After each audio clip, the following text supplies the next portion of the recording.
That's my prop. Oh, This, I know it doesn't look like it, but this is actually my prop for Eros Love, my illustration for Eros Love. Don't remove that from the table. yeah, I'm not moving that. I know. It's really important. If we're going to get the whole idea of sexual desire, Come on. we need the water. I'm Dr. Terry Hargrave. I'm the Evelyn and Frank Fried Professor of Marriage and Family Therapy, and my job is to introduce you to the Song of Songs.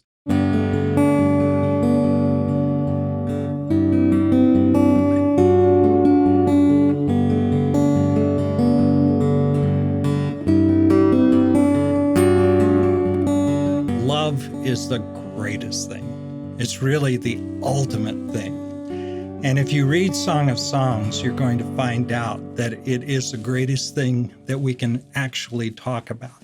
You know, if we took all the poems in the world that was about hate or anger or something like that, it would fill a room. But if we took all the poems and all the songs about love, it would fill the whole world. And that's the power of how a poetic idea about love can really change everything. We really don't know much about the authorship. It says Songs of Solomon, and so people have attributed this often to the idea that Solomon wrote it. But to tell you the truth, that's fairly unlikely that he wrote it. First of all, the poems are in the voice, the main character is the voice of a woman. So it's not really likely that Solomon was the writer of that. The second thing is the man's voice in the Song of Songs is not Solomon. And third, it's highly unlikely that Solomon was the author of this supreme poetry imagery about a man and a woman falling in love with one another, because we know by Scripture that Solomon had hundreds of wives. And that certainly would not do for the couple that's in the Song of Songs.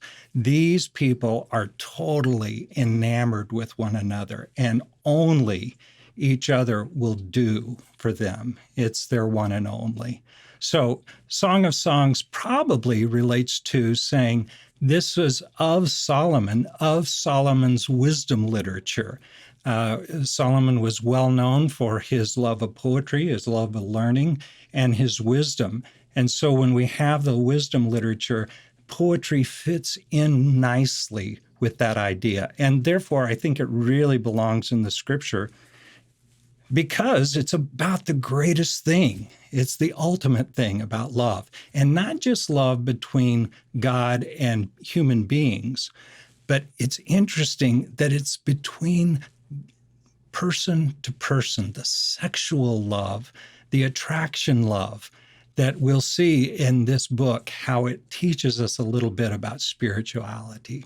So the main story in the Song of Solomon is about this woman who is betrothed to a man, is engaged to a man, a shepherd happens to be, and it's about their story of singing these poetic songs to one another back and forth.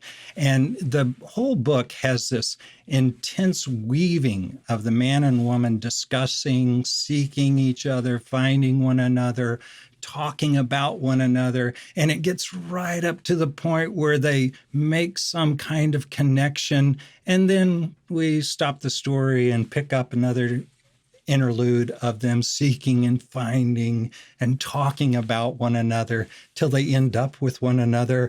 And then it starts again, another cycle. So you get the idea that this intensity of building is a primary theme in the book of Song of Songs, that separated seeking and that finding embrace is an important theme between the two. This is really the idea or the pinnacle of what we think of as eros love or a sexual love, a desire love. It's an all-consuming love, like I can't get enough of you. Think of it like this, is that if I had this water and I was out in the desert for days and days, and I was so parched and my throat was so dry and I was right on the edge of not being able to survive, I would just desire so much something to quench my thirst. And when I finally find it, yes, that's exactly what I needed. That is the ultimate thing for me to meet my need. Well, if you can relate to that, then you get a little bit of a picture of what this sexual desire and seeking each other and finding one another in this embrace is like. It's the idea that you are my one and only, and I'm totally consumed with the thought of you and totally convinced that you are my one and only to meet my need. So throughout the 8 chapters of the Song of Songs, you have this poetry of back and forth. You have this extolling of the virtues. You have this seeking and finding and back and forth between the man and the woman.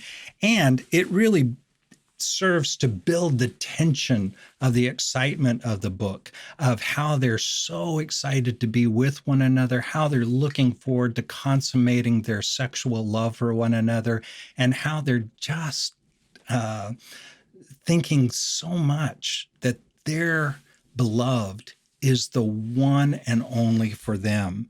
Well, if you see that longing of intimacy and love, that's sort of like the sexual experience in of itself, is that when you're sexually attracted to someone and you involve yourself with that person in an intimate way, your heart rate increases, your skin tension increases, your respiration rate increases. It all serves to build this sexual tension that's headed toward an ultimate release where it leaves the beloveds in peace with one another.